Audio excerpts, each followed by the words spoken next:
Bismillah, walhamdulillah, wassalatu wassalam ala rasulillah wa ala alihi wa ashabihi wa man ittaba'a hudah wa ma tawfiqi illa billah alayhi tawakkaltu wa ilayhi unibu amma ba'd wa ashhadu an la ilaha illa Allah wahdahu la sharika lah wa ashhadu anna sayyidana Muhammadan abduhu wa rasuluh. On demande à Allah subhanahu wa ta'ala qui nous permette de le connaître et qui nous permette de connaître son prophète alayhi salatu wassalam et qui nous permette et qui nous utilise pour le bien et qu'il unisse la Ummah bijahi nabiyina sallallahu alayhi wa sallam innahu waliyu dhalika wal qadiru alayh. Donc j'étais en train d'expliquer dans la vidéo précédente par rapport à une réponse que je fais à la vidéo du frère Hamid de la chaîne Comprendre ton Dîn. Bien évidemment, ce n'est pas le but de faire du clash pour faire du clash, mais comme c'est une obligation de répondre aux innovations et que ceux qui sont en tête d'affiche et qui propagent cette innovation sont les gens que je cite ici, le frère Hamid, et prochainement je vais m'occuper de mon homonyme Philippe Chaouch, qui aussi a fait une sortie sur les Ash'ari. Donc je vais répondre mot à mot à tout ça pour qu'on en termine. Alors revenons au sujet, donc le verset 16 de la sourate Mulk, la sourate 67. Le verset, la traduction c'est « Êtes-vous à l'abri que celui qui est au ciel vous enfouisse dans la terre et voici qu'elle tremble ». Êtes-vous à l'abri que celui qui est au ciel vous enfouisse sur terre et voici qu'elle tremble. Donc on avait parlé de fille, donc on ne revient pas là-dessus. On a parlé de la parole d'Ibn Hisham sur le sens du mot fille. Donc il y a deux sens. Ça a le sens d'enveloppe. Ça a le sens d'enveloppe. D'accord? Donc, ici, alors je voudrais vous donner une petite faïda, peut-être un peu de niveau élevé pour ceux qui sont débutants, mais juste pour vous montrer la subtilité de la langue arabe. Dans ce que vous avez tous entendu parler de Elfiya ibn Malik, et dedans il parle de, il faut savoir que fi, et ça j'ai expliqué ça dans une playlist sur les fondements en fait de la grammaire, en fait des règles relatives à la grammaire, d'accord? C'est hyper important après avoir étudié Jurumiyya, d'avoir étudié ce livre de Ibn Hisham, Qawaid al-I'rab, et dedans on apprend que fi est toujours associé à quelque chose. Par exemple, tu dis Allahu fis sama, Allah est dans le ciel. Eh bien, l'agent, en fait, c'est pas grammatical, on parle. Hein. C'est pas Allah. Grammaticalement, on parle. C'est-à-dire, il y a toujours un mot, une phrase, pas une phrase sous-entendue. Et cette phrase-là, ça va être par exemple Allahu mustaqirrun fis sama. Ça, c'est le mot en exemple. Allah est installé dans le ciel, par exemple. Ça, c'est la phrase qui est dite tout le temps. Ou bien ka'inun fis sama. D'accord? Mais tout ça pour dire que l'agent avec le jar wa majrour, c'est ce mot sous-entendu. Là où je veux en venir, c'est que même en termes de grammaire, avant même de parler de la balara, il y a toujours des sous-entendus dans les phrases. Et tout à l'heure, dans le cours, je suis revenu à l'Azhar. Et il y a un prof à l'Azhar qui tend vers le wahhabisme et qui essaye de nous faire dire, en fait, qui essaye de nier que dans la langue arabe et dans le Coran, il y a des phrases sous-entendues. Parce que à un moment, il nous dit que, excusez-moi des digressions, il nous dit que pour comprendre le Coran, il faut comprendre la ilm al-balara. J'ai dit, tiens, intéressant. J'ai dit, mais cheikh, oustaz, il y a des gens qui nient qu'il y a des sens figurés dans le Coran et dans la langue arabe. Alors il nous dit oui, certains ulama. Ok. Et ensuite, à la fin, il finit par nous dire, mais certains disent qu'il y a des sous-entendus dans les mots, mais non, il n'y a pas de sous-entendu, il n'y a pas de mahzouf, il n'y a pas de mots enlevés dans la parole d'Allah. Et il n'y a pas de taqdim et de ta'khir. Je ne sais pas si vous imaginez ce qu'il est en train de vouloir dire. Et quand il nous parlait was'alil qarya, eh bien, il essaye de nous dire que En fait, effectivement, c'est le sens véritable. Demande à la ville, non pas aux gens de la ville, mais à la ville. C'est-à-dire que tu demandes aux pierres, même les pierres te répondront. D'accord? Bref, ça c'était une digression, désolé. Donc ici, l'imam Malik, Ibn Malik nous dit wa akhbaru bi dharfin aw bi harfi jar nawina ma'ana ka'in aw istaqar. Ce qui m'intéresse ici, c'est que quand tu informes Allahu fi sama, Allah est dans le ciel, c'est une phrase exemple. Fi as-sama'i jar wa majrur. Eh ben le fi sama c'est khabar. Et وشبه جملة في محل رفع الخبر. Et ben quand on met le fi sama, il y a toujours une phrase tanwiha qui est dans ton intention et que tu ne prononces pas, pour comprendre qu'il y a toujours des phrases sous-entendues. Voilà, c'était ma parenthèse. Et ici, ذهب ابن كيسان إلى أن الخبر في الحقيقة هو العامل المحذوف كائن أن يستقر. Donc un savant de la langue arabe qui s'appelle Ibn Kaysan, il dit que en vérité l'agent sait la phrase sous-entendue. Et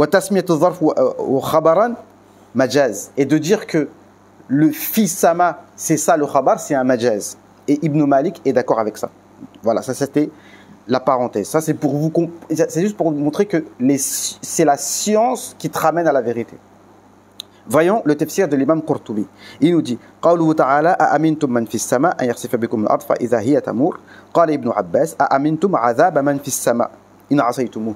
Ibn Abbas nous dit est-ce que vous êtes à l'abri du châtiment de celui qui est au ciel? Ici, le châtiment, ça veut dire que le mot châtiment était sous-entendu. D'accord? Allah aurait pu dire أأمنتم عذاب من في السماء. Mais non, il n'a pas dit ça. Il a dit le châtiment de celui qui est au ciel. Naam.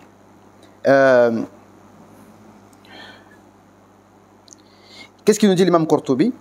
وَقِيلْ تَقْدِيرُهُ أَأَمِنْتُمْ مَنْ فِي السَّمَاءِ قُدْرَتُهُ وَسُلْطَانُهُ وَعَرْشُهُ وَمَلْكَتُهُ.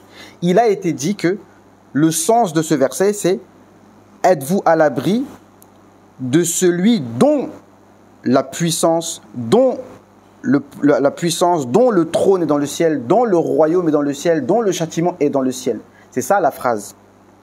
D'accord? Il a dit, pourquoi il a dit celui qui est dans le ciel? Ça c'est Ibn Qurtubi qui nous dit, pour préciser que celui qui est dans le ciel, donc c'est celui qui a le royaume et la domination totale. Tunfidhu qudratuhu fi as-sama' la man yu'azzimunahu fil ard, et non pas ceux qui sont sur terre.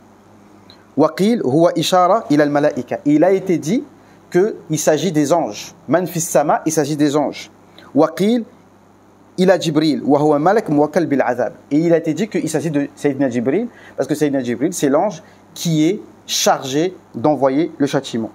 Donc comme je vous l'ai dit, ça n'existe pas de tafsir taïmiste. Donc les paroles des taïmistes, vous les trouverez jamais dans les tafsirs. Je vous en ai cité deux. J'ai dit, je vous jure, wallah, les taïmistes, ils me passionnent. Parce qu'ils vivent dans un monde imaginaire, et chaque matin, en ce qui me concerne, je découvre un nouveau mensonge et une nouvelle preuve de leur ignorance et de leur malhonnêteté. Je vous ai cité deux tafsirs, Al-Barawi et ici l'imam Al-Qurtubi. Et vous ne trouvez pas les paroles des taïmistes. C'est la preuve que Allah est dans le ciel, vous ne trouvez pas ça. Donc à vous de trouver le reste. D'accord? Et je vous ai dit que le frère a traduit le verset. Regardez la vidéo par vous-même, vous allez voir comment il traduit le verset. Et c'est pour ça que certains disent qu'il ne faut pas traduire, par exemple, la main, ni les yeux, ni le visage, ni istiwa établi, parce que tu vas finir par faire de l'interprétation. Alors, on est à 10 minutes. Je me suis amusé en cherchant, j'aime bien chercher en fait le sens linguistique. Je répète, le problème n'est pas dans les termes. Le terme, on le prend comme il est, on l'accepte quand il vient du Coran. Allah est le Très-Haut. Nous le disons, nous les néo-ash'arites, on le dit, Allah est le Très-Haut. On ne renie pas cet attribut. Allah s'est établi sur ce trône. Hein, sans conjuguer, il s'est établi. Ce n'est pas il est établi, il s'est établi. D'accord? Maintenant, voyons qu'est-ce que ça veut dire la hauteur. Dans le Larousse, la définition de la hauteur, il y en a deux définitions. Premièrement, c'est la mesure. Ça veut dire que tu mesures dimension de quelque chose, de sa base à son sommet. Par exemple, la hauteur du mur, par exemple, est de 7 mètres. La hauteur du mur est de 7 mètres. C'est ça que ça veut dire la hauteur. Donc c'est la mesure. Ça mesure combien? Il est grand de combien? Deuxième explication, élévation d'un corps, parce qu'une définition, chaque mot est à sa place. Élévation d'un corps au-dessus d'un plan de comparaison.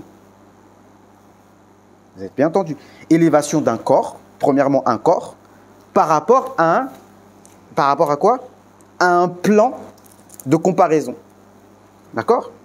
Et moi, on pose la question, avant d'avoir créé le trône et avant d'avoir créé le ciel, Allah Azza wa Jal était élevé selon vous, selon quel plan de comparaison? Il n'y avait pas de plan de comparaison puisqu'il n'y avait rien. Kan Allah wa lam yakun shay'an qablahu wa la ma'ahu wa la ghayruhu. 3 versions. Allah était, il n'y avait rien avec lui, il n'y avait rien avant lui, il n'y avait rien autre que lui. D'accord? Donc, ça casse, parce qu'en fait, eux, ils n'arrivent pas à concevoir Allah Azza wa Jal sans les créatures. Et ce hadith-là, il terrorise les taïmistes. Si j'arrive à faire un montage vidéo, je vais vous montrer comment Cheikh Mustafa Al-Adawi, Cheikh, je ne dis pas respect, parce qu'il a la barbe blanche et il a 4 femmes, mashallah, hein, respect, il n'a pas de réponse. Où était Allah Azza wa Jal avant d'avoir créé les cieux et la terre? Il a dit, on ne peut pas comprendre. Ben oui, c'est normal. D'accord? Donc, il faut savoir une chose. En cherchant, j'ai trouvé quoi? Que dans l'espace, dès que tu sors de la planète bleue, de la planète Terre, vous savez quoi? Il n'y a plus de haut, il n'y a plus de bas. Regardez sur Internet. Et ça, c'est des cours de collège de 6e. Hein. Il n'y a plus de haut, il n'y a plus de bas.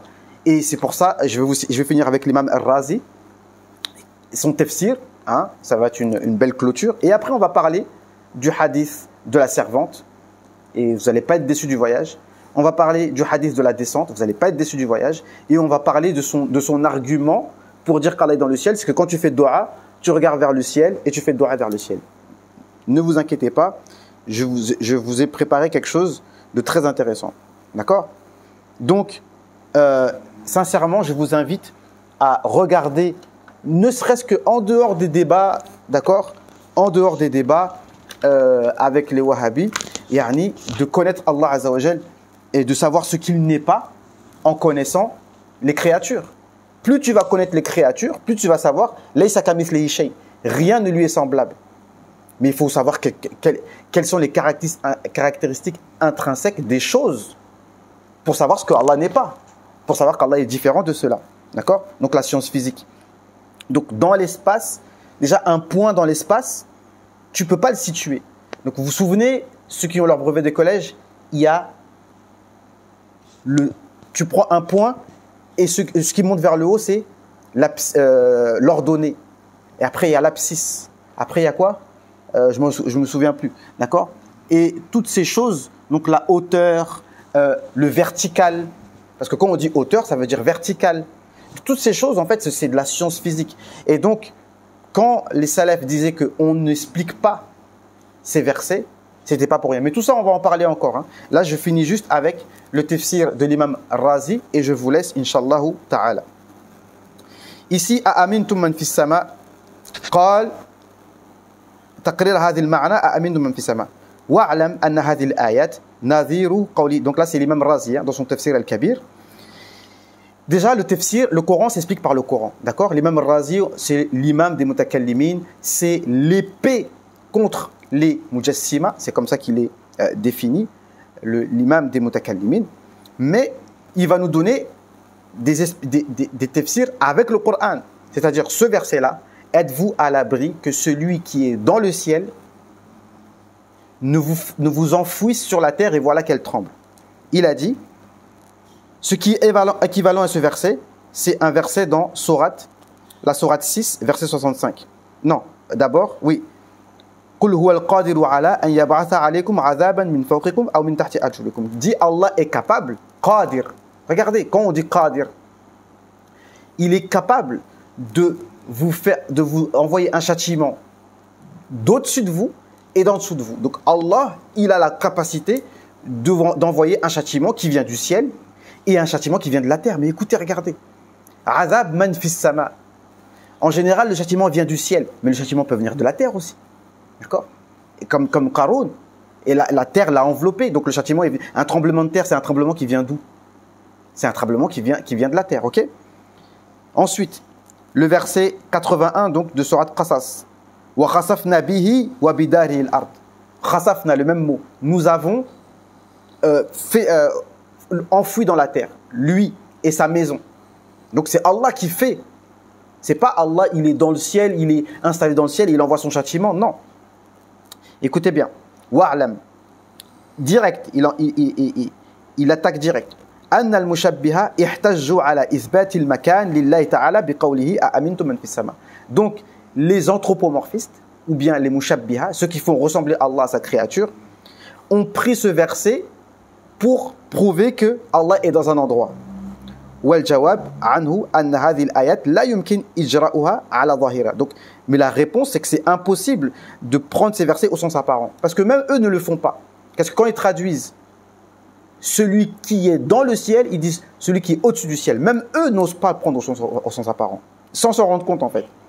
لأن كونه في السماء يقتضي كونه السماء محيطا به. Parce que quand tu dis dans, ça veut dire que le ciel enveloppe Allah Azza wa Jal de toutes parts. فيكون أصغر من السماء. Donc il sera plus petit que le ciel. Et le ciel est plus petit que le trône. D'accord? Et donc ça veut dire que Allah sera haqir. Quand il dit haqir ici, ça veut dire qu'Allah est petit en fait. Allah est plus petit que tout ça. C'est pas haqir dans le sens méprisable, ça veut dire petit. بالنسبة إلى العرش وذلك باتفاق أهل الإسلام محال. Et ça, chez tous les musulmans, c'est impossible de dire qu'Allah est plus petit que le ciel. Pourtant, c'est ce que le verset dit. Quand tu dis non, il est au-dessus, tu viens d'interpréter. Le verset dit dans. Pourquoi tu le dis au-dessus? Parce que le sens apparent pose problème. D'accord? Et lui-même, il le dit. Non, ça ne veut pas dire qu'Allah est enveloppant, c'est une bid'a. Regardez bien la vidéo. Mais si tu dis c'est une bid'a, donc c'est le verset qui est une bid'a. C'est le verset, le sens apparent qui est une bid'a. Regardez la vidéo du frère, je mettrai le. لأنه قال تعالى قل لمن ما في السماوات والأرض قل الله. Allah dit dans la sourate 6, verset 12, dit à qui appartient tout ce qui est dans les cieux et la terre. Donc, ce qui est dans les cieux et la terre appartient à Allah. Ce qui est dans les cieux et la terre appartient à Allah. Donc, ça veut dire qu'Allah s'appartient à lui-même. Et il y a le verset qui dit وَالسَّمَاوَاتْ مَطْوِيَّةٌ بِيَمِينِ. Le ciel sera, comment ça s'appelle, plié dans sa main droite. Oui, on dit sa main droite, mais le terme n'est pas le problème, je répète. Al-ibra laysat fil alfaz wal mabani. Ce qui est à prendre en considération, c'est pas le mot. Le mot ne pose pas de problème. C'est ce que tu comprends du mot qui pose problème. D'accord? Et normalement, on n'a pas à en parler. Mais comme eux, ils parlent, nous, on parle. D'accord? Donc, quand on dit le ciel sera plié de sa main droite, il sera où maintenant? Réponds. فَلَوْ كَانَ لِلَّهِ فِي السَّمَاءِ لَوَجَبَ أَنْ يَكُونَ مَالِكًا لِنَفْسِهِ وَهَذَا مُحَالٌ فَعَلِمْنَا أَنَّ هَذِهِ الْآيَةِ يَجِبُ صَرْفُهَا عَنْ ظَاهِرِهَا إِلَى التَّأْوِيلِ. Donc, c'est obligatoire de ne pas prendre ce verset au sens apparent et de donner des ta'wil. Il va donner 4 ta'wil possibles. Pourquoi ce ne serait pas possible de dire que Amintum man fis sama'i azabuhu, comme il a dit l'imam Qurtubi, comme ça a été dit.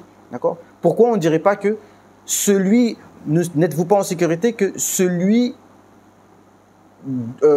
dont le châtiment est dans le ciel. Pas lui est dans le ciel, mais son châtiment est dans le ciel. Vous allez me dire, ah, t'as tordu les textes, etc. Mais c'est la langue arabe qui est comme ça. D'accord? Non. On a dit que à chaque fois que tu dis fi, il y a une phrase sous-entendue. Non. Man fi sama'i azabuhu. Wa dhalika li anna 'adat Allah 'ala jariya annahu, parce que en général Allah Azza wa Jal descend son châtiment du ciel, mais aussi la miséricorde descend du ciel. Hein? Deuxième avis, deuxième ta'wil, qala Abu Muslim, comme moi, Abu Muslim rahimahullah. كان العرب مقرين بوجود الإله. Les Arabes savaient qu'il y avait une divinité, لكنهم كانوا يعتقدون أنه في السماء على وفق قول المشبهة. Et même les mouchriquins savaient qu'Allah est dans le ciel, comme les anthropomorphistes le disent. Ils le savent. Même les chrétiens le disent, tout le monde le dit. فكأنه تعالى نعم قال لهم. Donc il est en train de parler aux Arabes, parce que là il s'adresse aux mouchriquins. D'accord? Pour leur dire, celui qui est dans le ciel, ils le savent, car ils croient que Allah est dans le ciel. D'accord? Même Pharaon aussi, il dit, construis-moi une tour pour que je monte à celui qui est dans le ciel. D'accord? Mais ça, c'est la croyance des mouchriquins. Ils savent que Allah est dans le ciel, ils croient qu'Allah est dans le ciel. Naam. Donc, celui qui est dans le ciel, mais là, c'est dans le contexte pour leur faire peur, la divinité du ciel. وَعَرَفْتُمْ لَهُ بِالْقُدْرَةِ عَلَى مَا يَشَاءُ. Donc, c'est pour leur faire peur, et pas la divinité qui sont sur terre. Troisièmement, تقدير آية من في السماء سلطانه وملكه وقدرته والغرض من ذكر السماء تفخيم سلطان. Pourquoi le ciel précisément? C'est pour montrer encore plus son pouvoir, parce qu'il est dans le ciel, pas sur terre. Naam. Et Allah, il dit وَهُوَ اللَّهُ فِي السَّمَاوَاتِ وَفِي الْأَرْضِ. On fait comment maintenant? Il est Allah dans les cieux et sur la terre. Donc alors Allah Azza wa Jal, il est où? Il est dans les cieux et sur la terre. Là, ils vont nous dire وَهُوَ اللَّهُ يعني المعبود. Il est celui qui est adoré dans le ciel et adoré. Allahu Akbar. C'est quel joli ta'wil que vous nous avez fait là. وَهُوَ اللَّهُ. Il est Allah. Et non, là ils disent non, c'est pas Allah, c'est celui qui est adoré. C'est un ta'wil, la famille. D'accord? Naam. Ici, Surat An'am, verset 3. Et ici, comme on l'avait dit, Ibn Kathir essaye de dire que وَهُوَ اللَّهُ فِي السَّمَاوَاتِ. Tu t'arrêtes là. وَفِي الْأَرْضِ يَعْلَمُ سِرَّكُمْ وَجَهْرَكُمْ. On a parlé de ça déjà. Naam. Parce que ce verset-là leur pose problème. Ils savent très bien ce qu'ils disent. فَإِنَّ الشَّيْءَ الْوَاحِدَ لَا يَكُونُ دَفْعَةً وَاحِدًا فِي مَكَانَيْنِ. Donc, une seule chose ne peut pas être dans deux endroits au même moment. فَوَجَبَ أَنْ يَكُونَ الْمُرَادُ بِكَوْنِهِ فِي السَّمَاءِ وَفِي الْأَرْضِ نَفَاذَ أَمْرِهِ وَقُدْرَتِهِ. Donc, ce qui est dans le ciel et dans la terre, c'est l'accomplissement de son pouvoir. وَجَرِيَانْ مَشِيَتِهِ فِي السَّمَاوَاتِ وَفِي الْأَرْضِ كَذَا هَا هُنَا. Quatrièmement, لِمَا لَا يَجُوزُ أَنْ يَكُونَ الْمُرَادُ بِقَوْلِهِ فِي السَّمَاءِ الْمُلْكُ مُوَكَّلٌ بِالْعَذَابِ. Et pourquoi pas celui qui est dans le ciel, al-malak, donc l'ange qui est chargé du châtiment, wa huwa Jibril alayhi salam, wal ma'na an yarsifa bihim ard bi amrillah bi idhnihi. Voilà. Ça, c'est ce qu'on peut dire au niveau des vrais tafsirs et de la compréhension selon le Coran, la compréhension selon la logique saine. Je pense qu'on est tous d'accord. Je pense que c'est clair. Même un taïmiste ne peut pas prendre ce verset au sens apparent. Il sait pertinemment que fi, ça veut dire dedans. Et dedans, le ciel, c'est impossible. Donc, tu es obligé de ne pas prendre... En fait, quand tu dis fi, ça veut dire au-dessus, tu viens de pratiquer la méthodologie des Ash'ari. Tout simplement. Barakallahu fikum. Et donc, maintenant, on va passer au hadith de la servante. Et vous n'allez pas être déçus. Wa barakallahu fikum. Wa jazakumullahu khairan. Salam alaikum wa rahmatullahi wa barakatuh.